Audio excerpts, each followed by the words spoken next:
Avec la commémoration de la Réforme protestante le mois dernier, nous les protestants avons pu apprécier de nouveau les vérités précieuses que les réformateurs ont redécouvertes.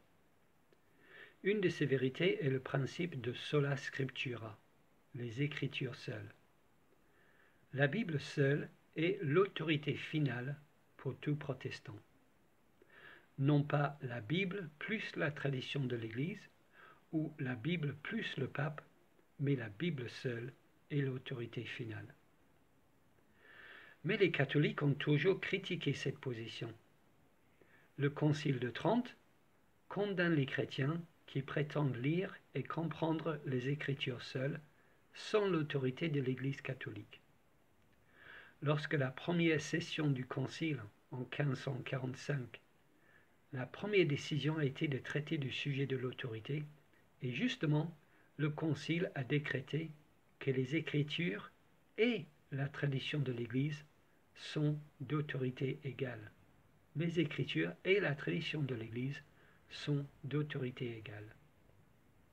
Et bien sûr, le pape est le dépositaire de la tradition de l'Église.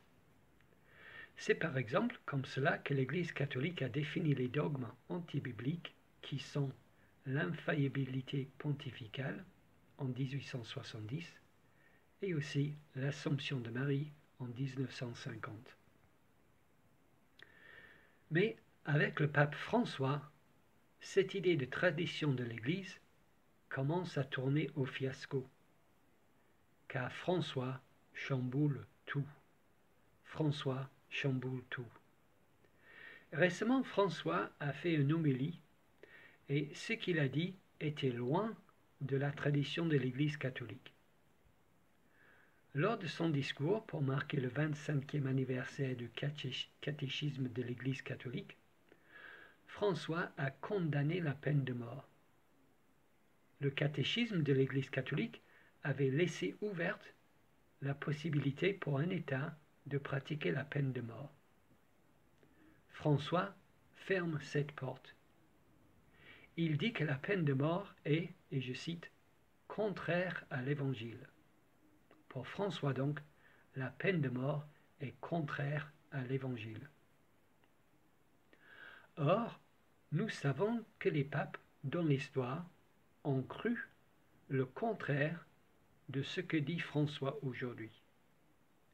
Et ils ont enseigné le contraire de ce que dit François aujourd'hui. Et ils ont pratiqué le contraire de ce que dit François aujourd'hui. Donc, selon François, ces papes, pendant des siècles, ont agi d'une façon qui est contraire à l'Évangile.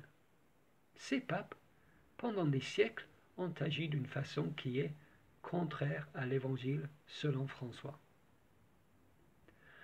Le pape François comprend à quel point sa position semble être une reproche faite à tous les autres papes. Il comprend à quel point sa position semble être une reproche faite à tous les autres papes. Mais il précise que son nouvel enseignement, je cite, ne signifie absolument pas un changement de doctrine. Son nouvel enseignement ne signifie absolument pas un changement de doctrine, il parle plutôt de progrès, précisément de la loi du progrès. Ce nouvel enseignement donc sur la peine de mort est un progrès. Le problème avec cette idée est que ce nouvel enseignement de l'Église catholique sur la peine de mort n'est pas juste différent de ce qu'elle enseignait hier. Ce nouvel enseignement sur la peine de mort est le contraire de ce que l'Église catholique enseignait hier. Ce n'est pas juste différent, c'est le contraire de ce que l'Église enseignait jusqu'alors. Voici donc la logique du pape François. Prémisse 1. L'Église, auparavant, enseignait Y. Prémisse 2. Aujourd'hui, l'Église enseigne non Y, le contraire d'Y. Conclusion. Enseigner Y, puis enseigner non Y, n'est pas un changement, c'est un progrès. Voilà la logique du pape François. L'Église auparavant enseignait Y, aujourd'hui l'Église enseigne non Y. Enseigner Y puis non Y n'est pas un changement, c'est un progrès. Et je crois que François n'a pas fini de faire progresser les enseignements de l'Église catholique. On peut s'attendre à d'autres progrès de la part de François, car selon lui, et je cite encore, la tradition est une réalité vive, et que seule une vision partiale peut penser comme quelque chose de statique. Donc pour François, la tradition de l'Église n'est pas statique. Et François dit ceci sur la parole de Dieu, sur la Bible. Je cite, la parole de Dieu ne peut être conservée dans la naphtaline comme s'il s'agissait d'une vieille couverture à protéger contre les parasites. Elle est une réalité dynamique, toujours vive, qui progresse et qui croît. Fin de citation. Alors, résumons tout cela. Selon le pape François donc, les enseignements de l'Église vont progresser, car la tradition de l'Église et la parole de Dieu ne sont en aucun cas statiques, mais elles progressent. La tradition progresse, la parole de Dieu progresse, et donc les enseignements de l'Église vont progresser à l'avenir. Et aussi, selon François, enseigner le contraire de ce que l'enseignait avant est un progrès. Enseigner le contraire de ce que l'enseignait avant est un progrès. Comme par exemple pour la peine de mort. C'est un progrès. Donc, selon François, un futur progrès pourrait être pour l'Église le fait d'enseigner le contraire de ce que l'Église enseigne aujourd'hui.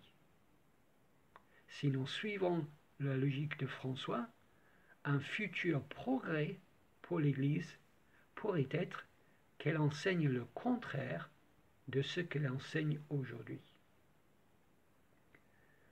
Ma première remarque est que, pour mes amis catholiques, à votre place, je serais plutôt inquiet pour l'avenir des dogmes traditionnels de l'Église catholique avec un tel raisonnement. Et ma deuxième remarque, c'est que la situation est même pire que cela. Car si nous suivons la logique de François jusqu'au bout, puisque selon lui, le fait d'affirmer deux choses contradictoires est un progrès, alors progresser, c'est régresser. Si nous suivons la logique de François jusqu'au bout, puisque selon lui, le fait d'affirmer deux choses contradictoires est un progrès, alors progresser, c'est régresser. Et oui, rejeter sola scriptura, c'est embrasser l'absurdité. Rejeter sola scriptura, c'est embrasser l'absurdité. Je suis heureux d'être un protestant logique.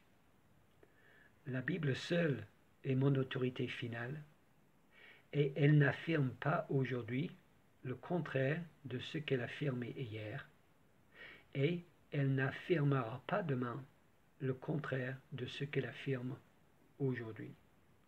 Sola scriptura.